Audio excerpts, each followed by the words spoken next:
Eh bien, bonjour à tous, madame, messieurs. Bon début de week-end déjà, puisque nous sommes vendredi et c'est la dernière édition de la revue des grandes unes de la semaine. Nous allons commenter, analyser et même décrypter l'actualité telle que traitée par la presse. D'ailleurs, nos invités sont déjà sur ce plateau.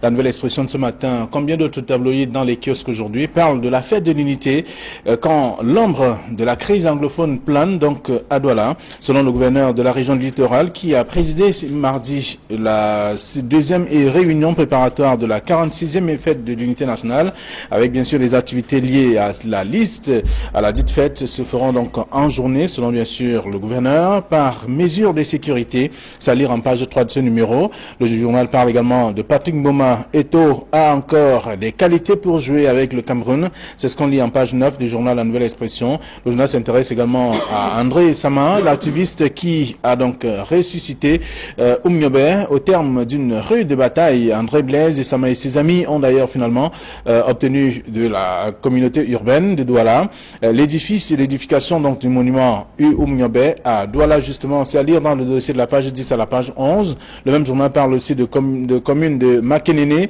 2 maires décèdent donc en 4 ans. C'est ce que dit le journal. C'est à lire en page 4. Le journal Info Matin de ce matin parle donc de Grand Nord. Chiroma et Mustapha démantèlent l'UNDP. C'est ce que dit le journal à la une, bien sûr, de ce numéro. On peut également parler du Salon international du livre, la 3e édition fait foule à Yaoundé. C'est ce que dit d'ailleurs le journal Info Matin. Et puis le du Sahel qui est dans les kiosques parle de politique avec l'UNDP, le FSNC. Donc la bataille de Pitois à découvrir dans le journal en page 3. Le journal parle également de la prison de Yaoundé avec la Commission nationale des droits de l'homme interdite de rencontrer les sécessionnistes. C'est ce que dit le journal, disponible dans les kiosques ce matin. Un autre journal qui est dans les kiosques aussi, c'est bien entendu Émergence. Le quotidien bilingue revient sur un fait aussi intéressant parlant de la fonction publique. Peut-on être fonctionnaire et riche? C'est une question, mais 12 experts se prononcent sur cette actualité. En tout cas, dans le journal Émergence ce matin, le journal s'intéresse aussi au tribunal criminel spécial avec des agents de Camtel accusés dans une affaire de vol de batterie, dans le numéro disponible aussi ce matin. Et puis la CAN 2019, Samuel Eto'o-Fils s'est fait donc messager. C'est ce que dit le journal. Mutation qui est dans les kiosques parle de Mbanga, l'incroyable revenante, c'est à lire dans le journal. Et selon bien sûr le tabloïd, le journal fait savoir que 5 ans après son décès, Corinne Ndjanga serait donc miraculeusement réapparue parmi les vivants. Alors il y a quelques jours seulement, la thèse de la résurrection divise bien sûr les populations de cette localité. À Mbanga par exemple, l'enquête du journal Mutation est à découvrir en page 5 de ce numéro qui parle également du tripatouillage de la solde. Qui est donc Emmanuel Legout? C'est une question à lire dans le journal disponible dans les kiosques ce matin. Autre chose, c'est le journal Le Quotidien Le Jour qui parle de l'enseignement supérieur. 4000 diplômés camerounais non reconnus, et c'est ce que dit le journal. Selon bien sûr le ministre de l'enseignement supérieur, l'établissement qui a donc délivré ces parchemins exerce donc dans la clandestinité. Un comité ad hoc a d'ailleurs été mis en place pour évaluer la qualité même de ces diplômes. C'est à lire dans le journal. Et puis on parle aussi de l'affaire Mida. Le point à découvrir dans le journal avec notamment ces quelques personnes qui sont formées dans cette structure, par cette ONG qui revendique le remboursement de leur argent, qui est également à découvrir dans page 3 de ce journal. Le journal Le Quotidien de l'économie parle donc de l'agriculture avec 27 milliards de francs CFA pour booster les filières maïs, sorgho et manioc. C'est dans le journal. Et puis Patrick Mboma qui dresse d'ailleurs le portrait du coach des Lions indomptables également. C'est dans le même journal, disponible aussi dans les kiosques. Tribune d'Afrique parle du Sénat. Nyat Ndifendi peut-il encore tenir? C'est une question, mais je vous invite à lire l'éditorial de Faustin Dican, c'est le directeur de publication du journal, et également à lire aussi la filière sucre dans ce numéro, comment Luyinda fait chanter Paul Biya. C'est dans le même dossier proposé par le journal Tribune d'Afrique de ce matin. Et puis le financier d'Afrique parle également de la gouvernance. Le nouvel arsenal du Fonds monétaire international contre la corruption. D'ailleurs, l'initiative donc a décidé, l'institution a décidé justement d'évaluer des pays, des membres pays donc de cette structure. Comment est-ce que ces pays fonctionnent et comment est-ce que ces pays gèrent le processus de corruption dans les différentes contrées. C'est à découvrir dans le journal disponible dans les kiosques. Le journal parle également de des importateurs du sucre aussi qui sont aux abois depuis quelque temps au Cameroun précisément. C'est dans le journal disponible dans les kiosques. Voilà du moins ce que la presse nous propose, ce que nous avons reçu à notre rédaction. Georges Semé, bonjour. Bonjour à vous, M. Dongo. Bonjour à tous nos sympathiques téléspectateurs qui nous regardent une fois de plus ce matin. Merci. En face de vous, il y a le papier de la presse. Bonjour, Camille Nélé. Flavien Valonongo, bonjour. Bonjour, Georges Semé. Bonjour, téléspectateurs d'Equinox Télévision. Très bien. Merci d'être là également ce vendredi. Avec vous, juste après, nous irons à la mosquée, comme vous le savez, à 13h.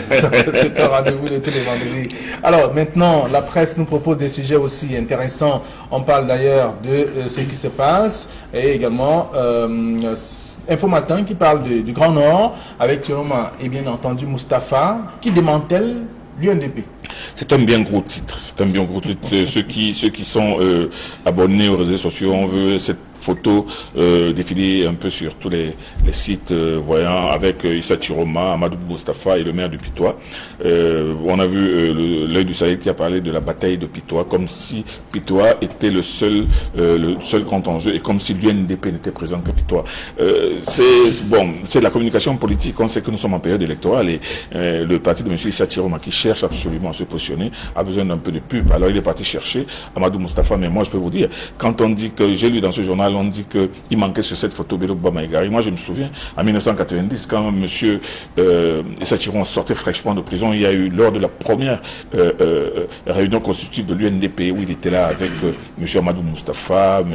Le Feu Tankwassin, tout cela, il était bien un bon militant, mais on sait que par la suite, il est parti de l'UNDP à l'ANDP, de l'ANDP à son propre parti. Aujourd'hui, si on peut se demander si c'est une opération qui est montée par Issa Chiroma pour essayer de grappiller dans le bétail électoral de Bello Bamaïgari, mais on peut aussi, les esprits un peu plus froids. Il ne faut pas oublier que nous sommes à la veille d'une échéance électorale. Que les partis politiques peuvent se mouvoir comme ils peuvent se mouvoir, monsieur. Il y a des gens qui peuvent se demander si ce n'est même pas le RDPC lui-même qui a envie de vouloir casser son alliance avec l'UNDP en créant cette nouvelle dynamique qui n'a pas de sens. Le parti de Amadou Mustafa n'existe pratiquement plus. Le FSNC, c'est un parti, mais c'est un club. L'UNDP a des militants quand même. L'UNDP a des militants, mais c'est beaucoup plus un club. Pareil pour le FSNC. Pareil pour le parti de Issa Chiroma, mais on est en train de vouloir nous donner l'impression que l'UNDP est en train d'être le mastodonte. L'UNDP est en train d'être avalé par deux petits partis, à Pitois seulement. Mais est-ce que l'UNDP c'est seulement à Pitois?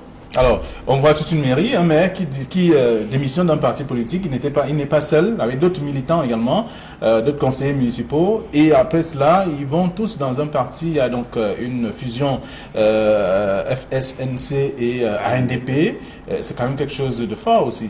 C'est quelque chose de fort, c'est un coup politique important pour ces deux partis. Mais il faut quand même d'abord rappeler le contexte. Pour ces deux petits partis.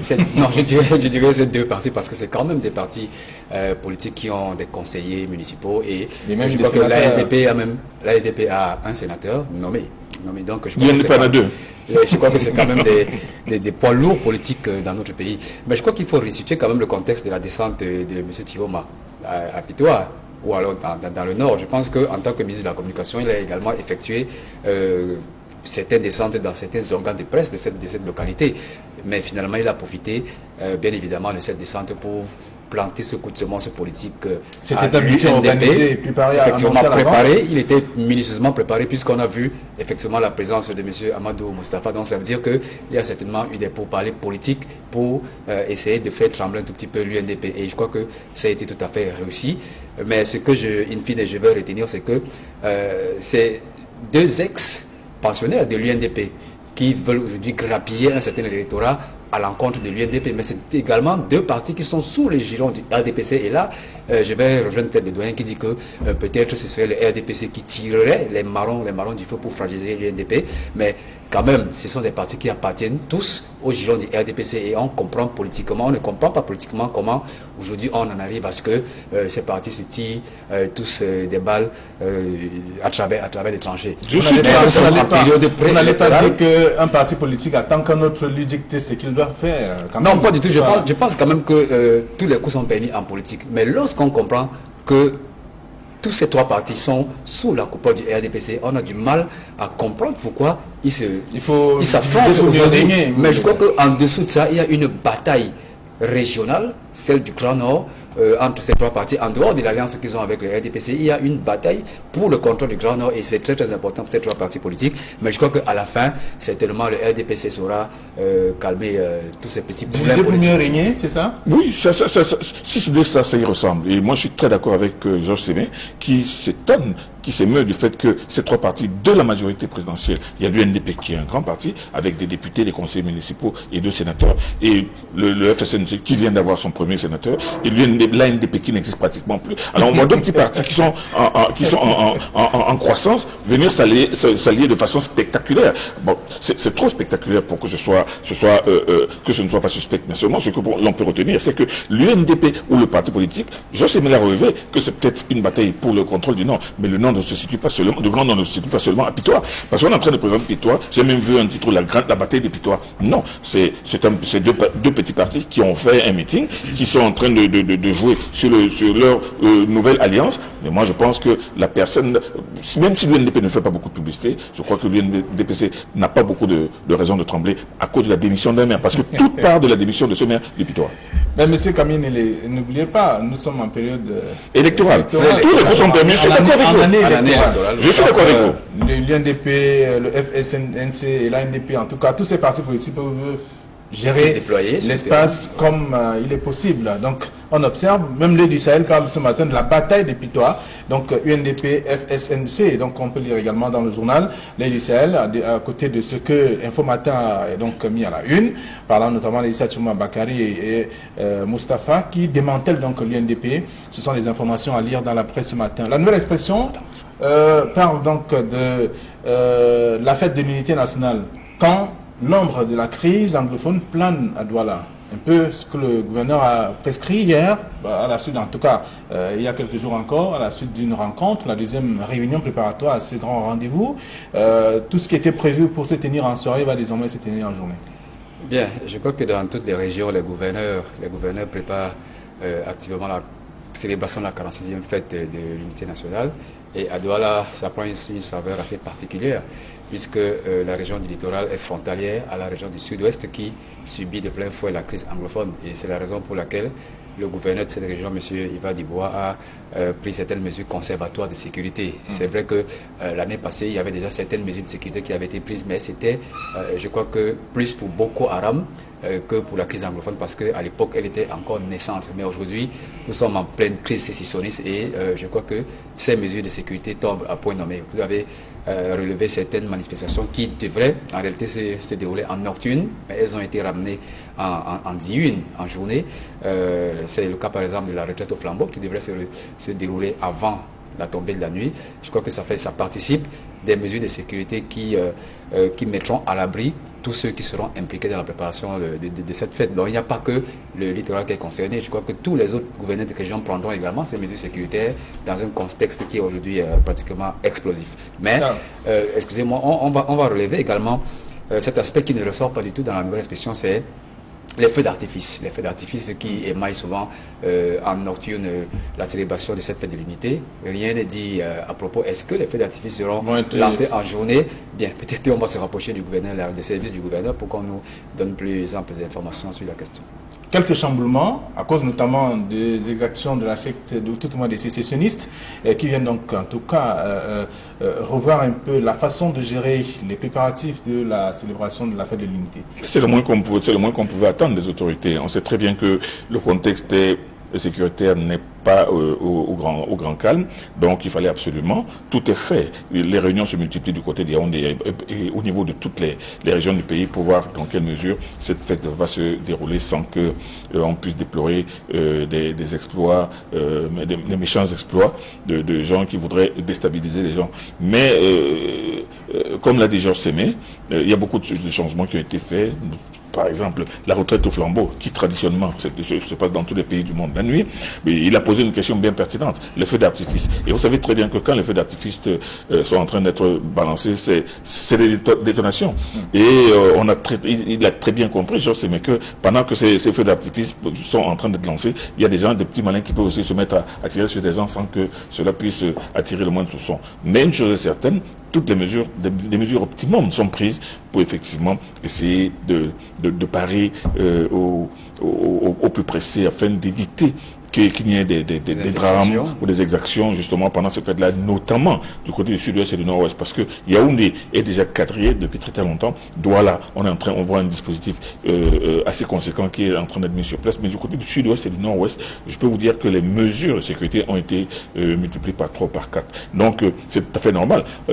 Prévenir vaut mieux que guérir. Il vaut mieux que les gens soient prêts plutôt que d'être surpris au moment où les enfants étaient en train de défiler, les populations étaient en train de fêter, des coups de feu se mettent à être tirés.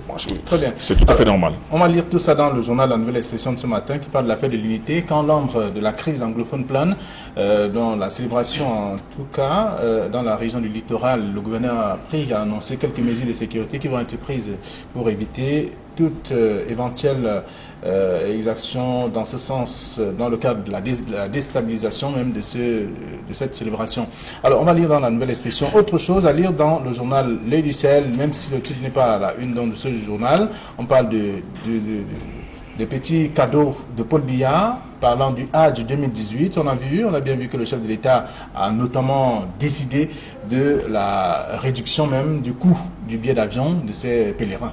Non, mais je pense que il y a eu un certain nombre d'innovations qui ont été mises en branle dans le Hajj, dont d'ailleurs le président de la commission n'est autre que M. Paul Atangandji, et qui, une fois de plus, se retrouve avec une batterie de nouvelles mesures du chef de l'État qui ont été adoptées pour faciliter le Hajj et surtout constituer comme une sorte de cadeau. On a vu par exemple que le billet d'avion pour le Hajj et donc le coût du Hajj a été diminué grâce à la sollicitude du chef de l'État. Il y a les primes des encadreurs qui ont été augmentées de pratiquement 50%. Vous voyez, il y a par exemple 3 valises ont été allouées à chaque pèlerin, et ensuite on a multiplié les centres d'inscription. Mais qu'est-ce qui a motivé tout ça? On sait quand même que c'est vrai que la presse est largement revenue dessus. Hier, la plupart des tabloïds ont titré sur cette question.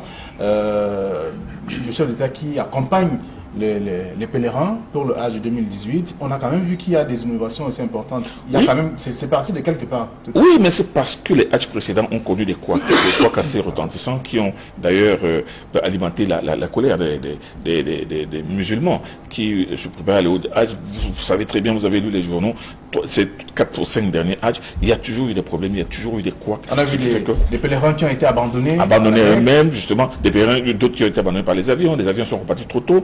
Les gens n'avaient même pas suffisamment d'argent, les encadreurs n'étaient même pas payés. Bref, il y a eu énormément de couacs. C'est pour ça que je pense que le chef de l'État a appelé son nouveau ministre Paul Atangandji pour essayer de voir. Et là maintenant, le ministre de l'administration territoriale a tenu à rendre public ces innovations du chef de l'État. Et moi je pense que c'est pour la très grande joie des musulmans. On a bien vu qu'on ne communiquait pas assez, en tout cas sur cette question du Hajj au Cameroun, mais 2018 est un voyage particulier?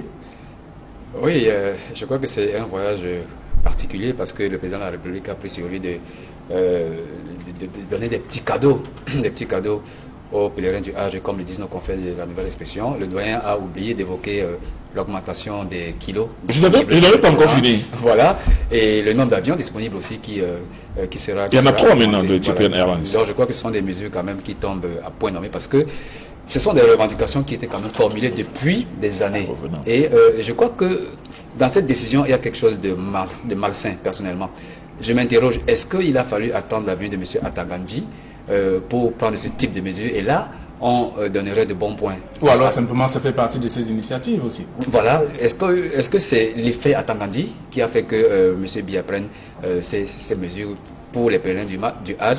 Est-ce une mesure politique, et là le doyen me voit bien venir quand je parle de politique, parce que nous sommes en période électorale et il faudra bien évidemment contacter les pèlerins du Hajj qui constituent un important vivier électoral pour le président de la République. Absolument. C'est quelque chose de malsain pour moi, mais je pense que grosso modo ce sont des mesures qui sont bien, mais je crois qu'on aurait pu les prendre bien avant, parce que ce sont des désiderata qui ont été quand même formulés depuis des années, et on ne peut pas seulement contenir cette bonne nouvelle aux mesures qui sont prises. Mais il y a également les mesures qui devraient être prises en Arabie Saoudite, parce qu'on a quand même constaté que lors des précédents Hajj, il y a des Camerounais qui sont rentrés avec des blessures partout, parce que lors de la cérémonie de lapidation, il y a eu des bousculades, des morts, et certains Camerounais avaient empathie. Il faut également que ces mesures qui ont été prises sur le plan national aient une répercussion en Arabie Saoudite lors de la cérémonie de la lapidation. Et c'est là où on interpelle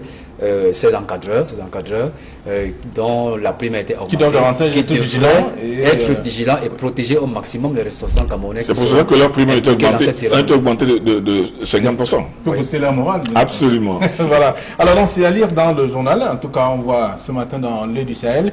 Et on sait quand même que plusieurs tabloïds sont revenus également sur ce grand rendez-vous. Chaque journal est allé de sa sensibilité pour traiter de cette question. On va parler de toute autre chose à présent. On parle bien sûr de mutation, la une de mutation qui parle de Mbanga avec l'incroyable revenante. On a vu cette femme, mais il y a une photo en fait de mutation, l'enquête qui a été menée par le reporter. Elle est à côté et sa photo également, c'est pratiquement identique.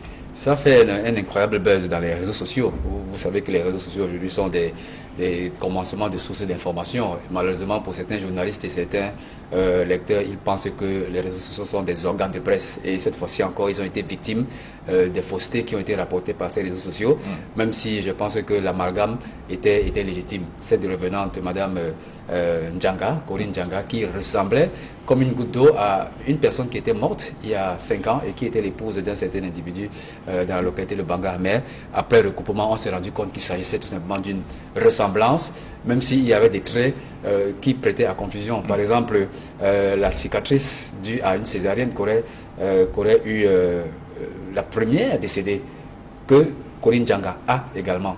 Mais également sur les traits physiques de ressemblance, je crois que c'était extrêmement troublant, mais à bien y regarder, on s'aperçoit qu'il s'agit simplement d'une ressemblance. Il y a eu des démentis qui ont été portés par le mari de la première décédée et par sa famille qui font que je pense que tout est clair aujourd'hui. Il ne s'agit pas d'une revenante, il s'agit simplement d'une ressemblance. Camille.